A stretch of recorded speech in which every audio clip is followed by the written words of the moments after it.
Amados irmãos, paz do Senhor, Cláudio Souza, nosso canal de Escola Bíblica, Discipulando com a Bíblia.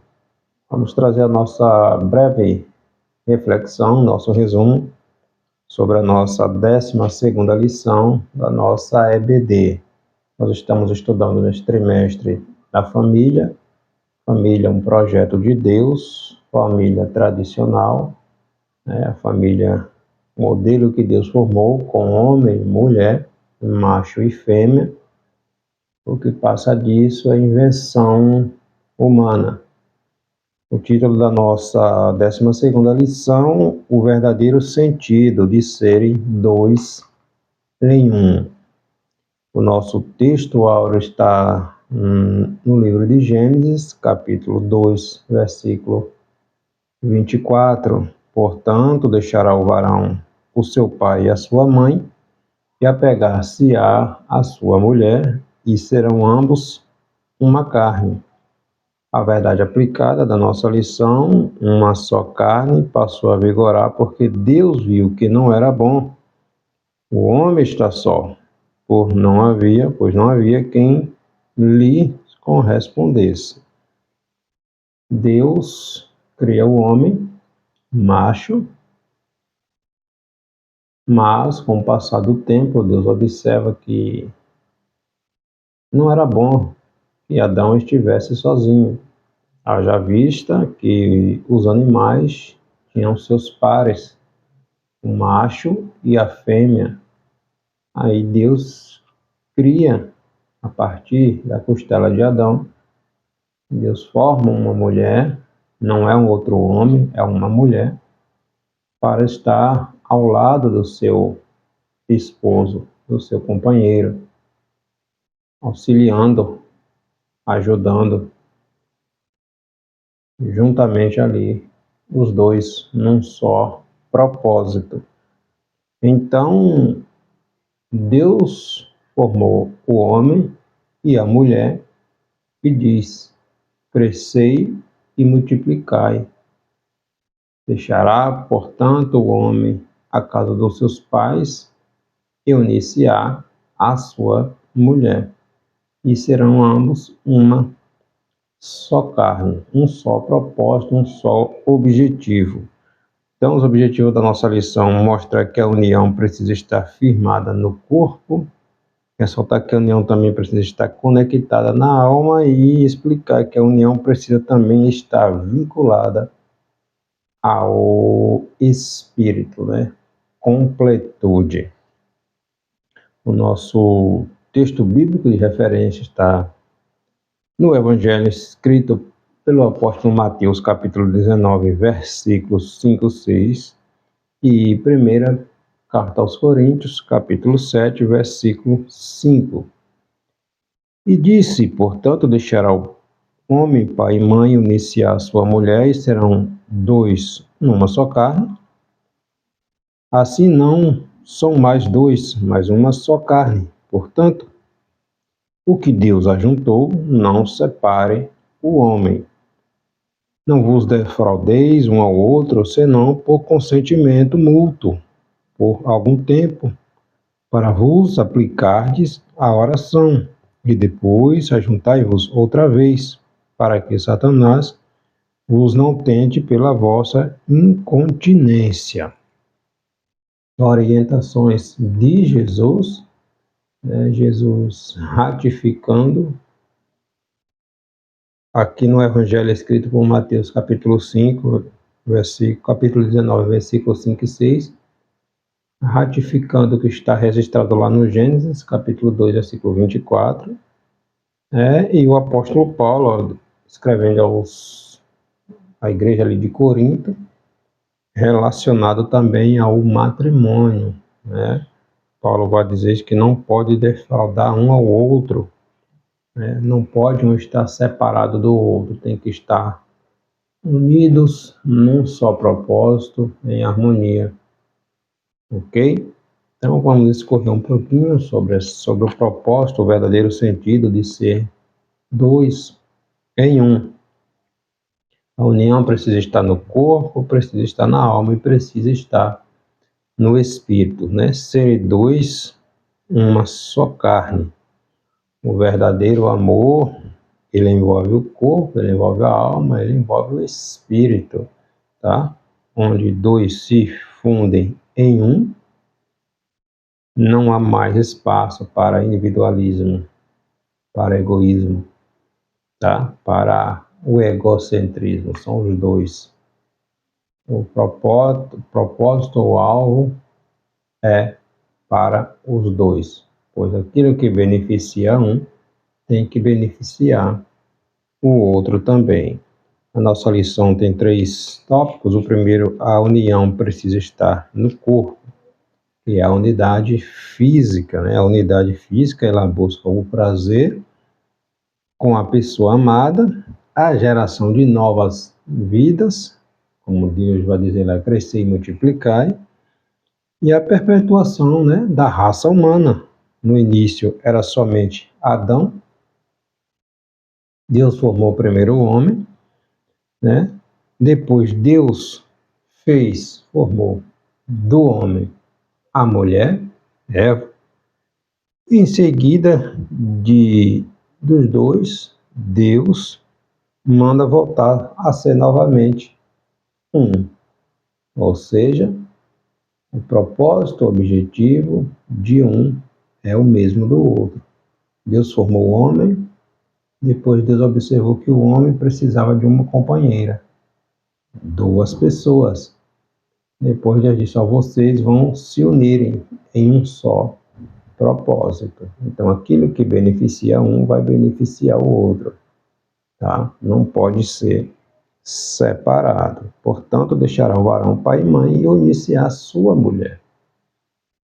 E serão ambos uma só carne, tá? Então, unir-se dá ideia de ser colado, grudado um no outro.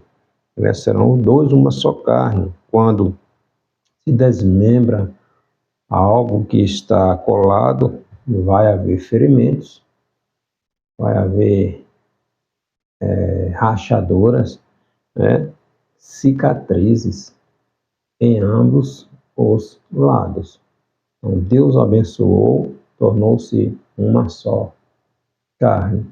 Quando há uma ruptura, uma separação, gera cicatrizes, geram feridas, né? Numa alusão de como é estreito o relacionamento conjugal, tá? Então é muito sério o que Deus estabeleceu. Hoje as pessoas já vão para o casamento com a ideia de que se não der certo, ou já está com a mente nesse sentido. Se não der certo, eu separo. Já casa pensando na separação. Este modelo, esse ensino, essa filosofia é do mundo. A igreja, ela está pautada no princípio bíblico, né? Deus diz até que a morte os separe, tá? Então os dois precisam estar conectados no corpo, na alma e no espírito, um só propósito, tá? O corpo, ele é a sede da alma e do espírito, né? O corpo entra em contato com o ambiente físico, é a matéria.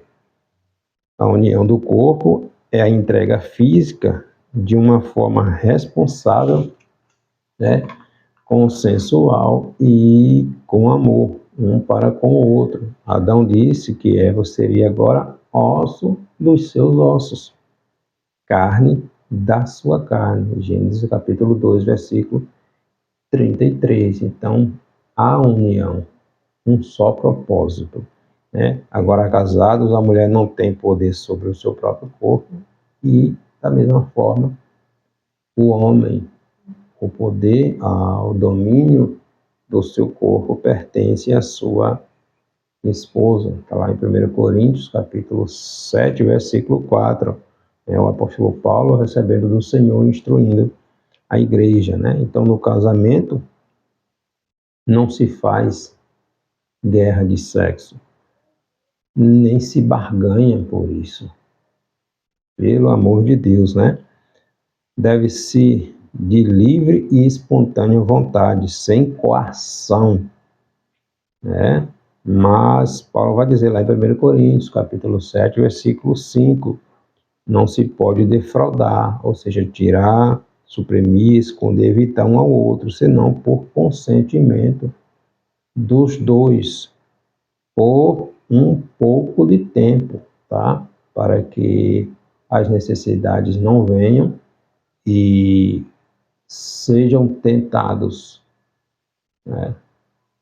O propósito da união, do prazer, é para que um venha completar o outro, né? Debaixo da bênção do Senhor, dentro do casamento. Então, a junção dos dois corpos é tão real que quando há uma gestação do filho, né, gestação gera ali o filho vai nascer com o DNA dos dois, do homem, do pai, e da mãe, né? Sangue dos dois.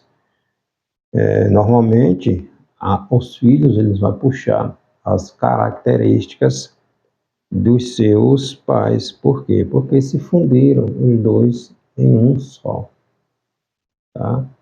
Salomão vai escrever lá nos Provérbios que quando se une, o homem se une a uma prostituta, olha o perigo do relacionamento extraconjugal, né? Então, quando o homem se une a uma mulher, eles se tornam uma só carne, ambos se tornam uma só carne.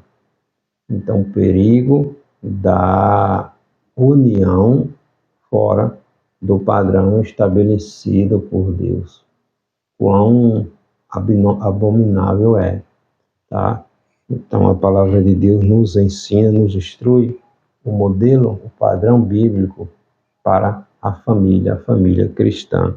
Os filhos passam a conter a informação genética e hereditária dos pais como resultado desta união, né? Então, para que uma só carne funcione, ela precisa estar unida em Deus. Precisa de amor, precisa de responsabilidade um para com o outro, precisa de diálogo, né, de renúncias, precisa recuar quando uma decisão não vai beneficiar os dois, não pode ser em benefício de um só, em detrimento do outro, né? Uma só carne cuida, ama, respeita e vê as necessidades um do outro e as auxilia, completa, tá? Então, ao unir-se ao cônjuge, o individualismo é eliminado, a pessoa mantém sua individualidade, né? Mas o individualismo, ele precisa ser extirpado do meio do casamento. O individualismo é tudo aquilo que a pessoa pode passar a fazer e não pensa no outro. É tudo aquilo que a pessoa pode passar para outra pessoa e não faz, não divide, né? Não reparte, o que é chamado de egoísta. É uma pessoa egoísta, ele olha apenas para o seu umbigo, quando a pessoa só pensa no eu, está fora do que a palavra de Deus nos ensina. A pessoa que quer que tudo gire em torno dela e se esquece que não é apenas ele mais, são os dois. Então, o relacionamento, o casamento, ele precisa de muito diálogo dos dois para que estas situações não venham ocorrer, tá?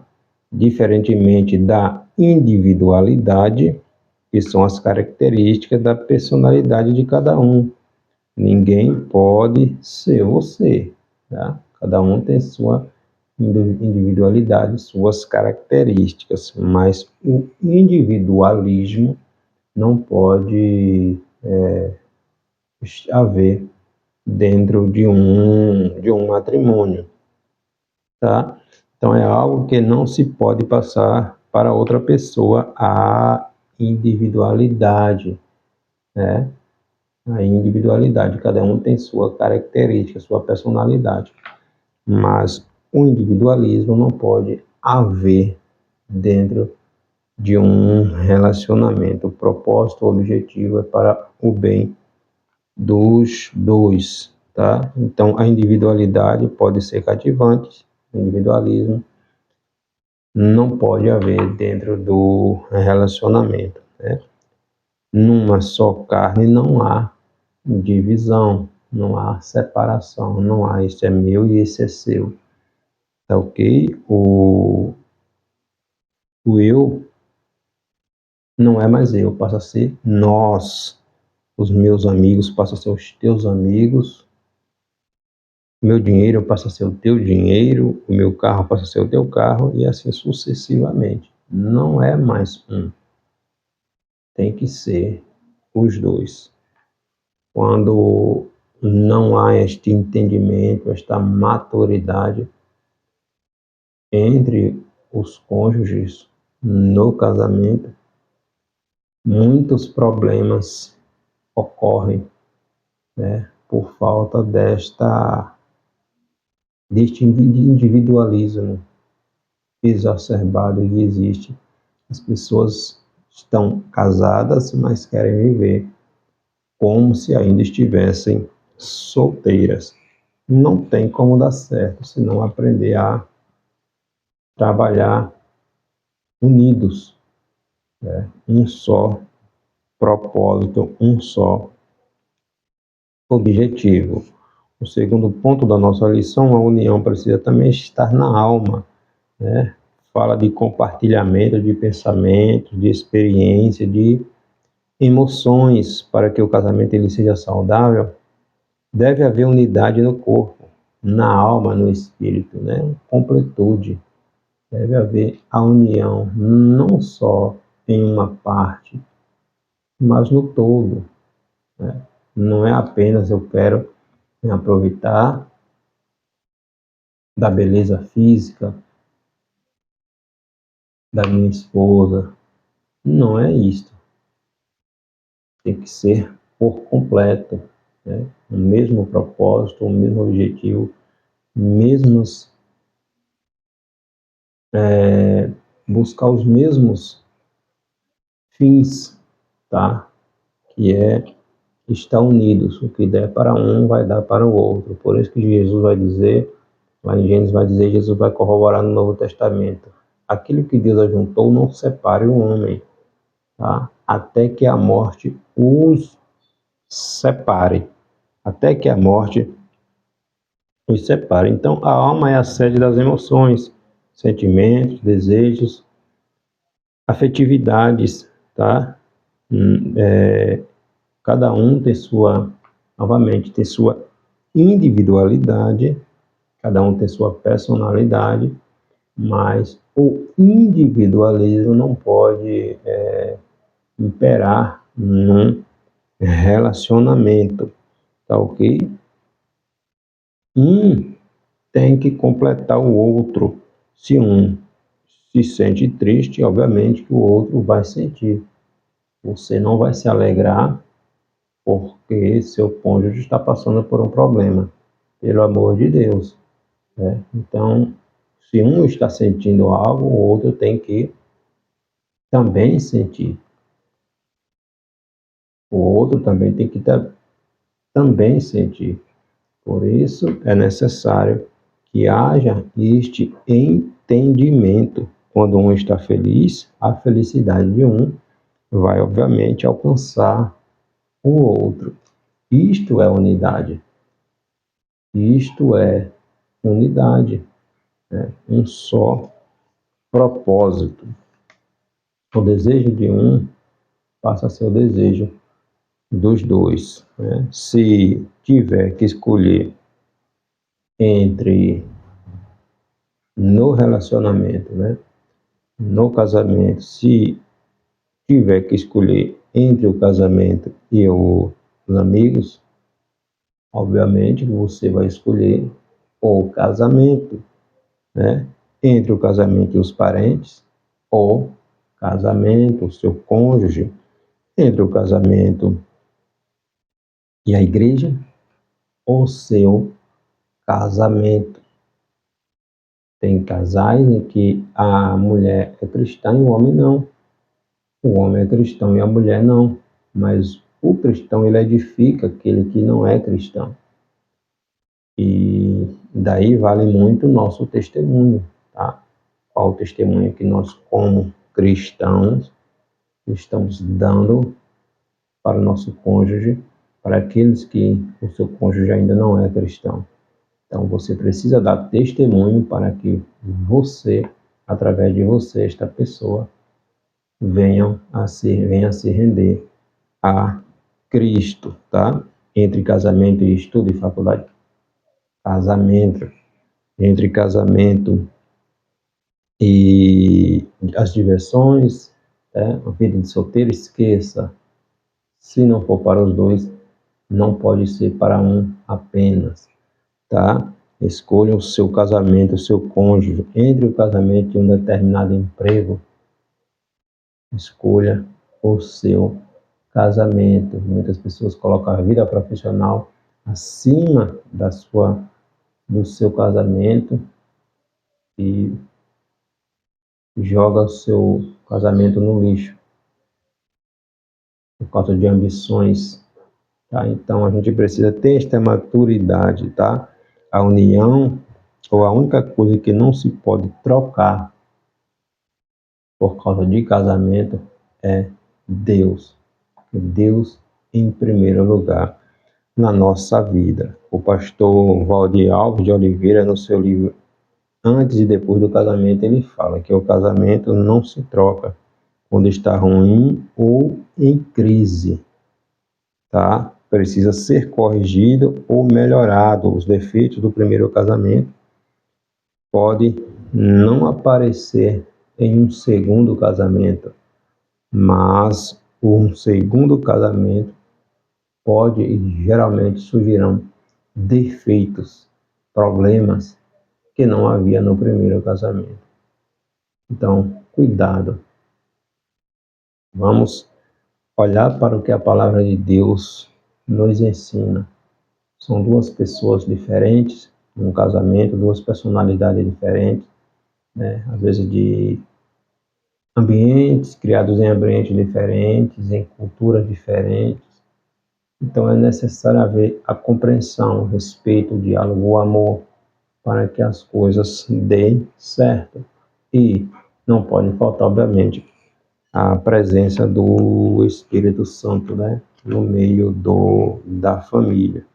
E para a gente finalizar, a união também precisa estar pautada no Espírito, corpo, alma e espírito, a unidade espiritual, tá?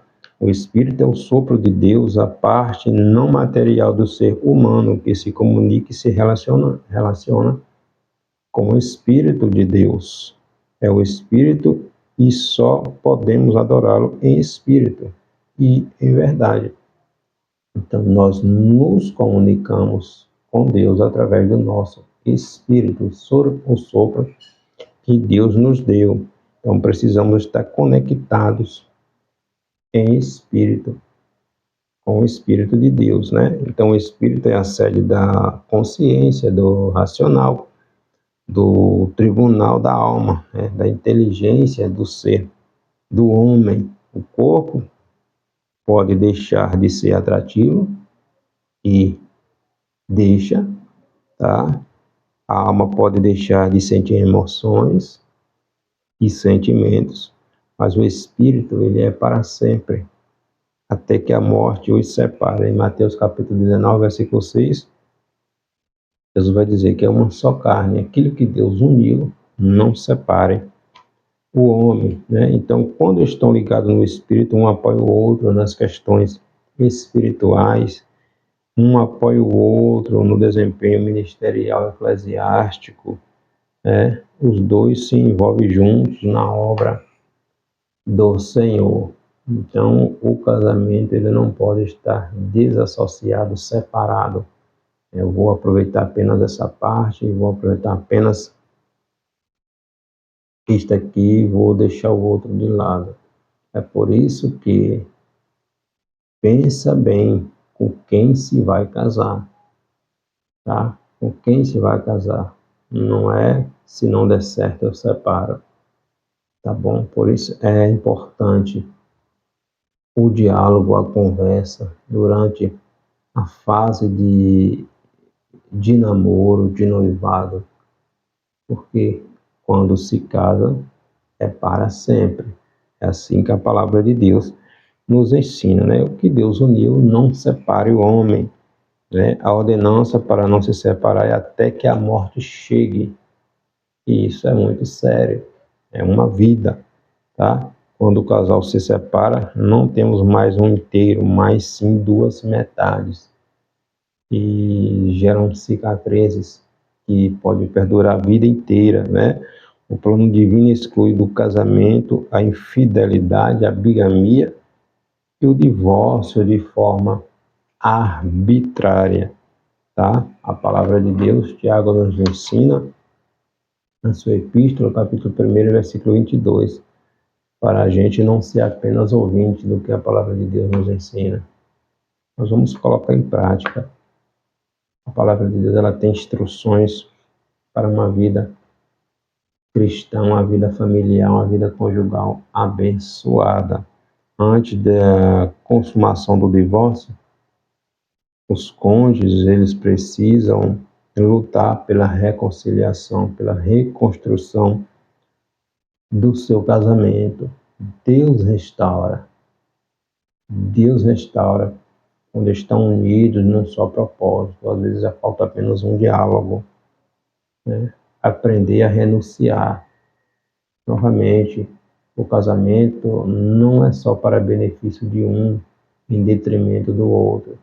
Tem que envolver os dois. As amizades de um tem que ser as amizades do outro. Onde um vai, o outro tem que ir, tá? Não pode haver separação. A presença de Deus, ela precisa estar inserida no relacionamento. A presença de uma terceira dobra do cordão leva o casamento a não quebrar facilmente. Está lá em Eclesiastes, capítulo 4, versículo 12, né? A mente é cuidada pela presença do Espírito Santo de Deus. O que torna o casamento do cristão diferente dos demais é a presença de Deus, né? Mas Deus se faz presente quando há o temor e obediência à sua palavra. Nos pilares do casamento, o amor e a responsabilidade são peças fundamentais, pois o amor ele vai encher o coração e vai cuidar da alma. Não pode faltar o amor no casamento. E a responsabilidade também, né? Mas primordialmente, o que não pode faltar é a presença de Deus no relacionamento, no casamento, tá? É o que destaca o casamento cristão, pois vemos muitos casamentos de incrédulos que têm o amor, têm responsabilidade, mas falta o principal, que é a presença do Senhor. Então, nunca podemos renunciar àquilo que Deus fez, né? As coordenadas foram do próprio Senhor. Aquilo que Deus uniu, não separa o homem, pois serão os dois uma só carne, alma, corpo e espíritos, unidos em um só propósito. Não é só você, não é só ela, os dois num só propósito. Se estiver com mentes diferentes, com objetivos diferentes um do outro, não vai dar certo. Lá na frente vai ter problema. Então, conversa, coloca as coisas no lugar, convida o Espírito Santo para estar no seio da tua família. E aquilo que precisa ser restituído, restaurado, Deus cuida, tá? Então, não esqueçamos disso. Um casamento cristão, um casamento, ele precisa de Jesus no centro, porque foi Deus que instituiu o primeiro casamento. Família, ela é um projeto do Senhor. Amém? Deus abençoe a sua família.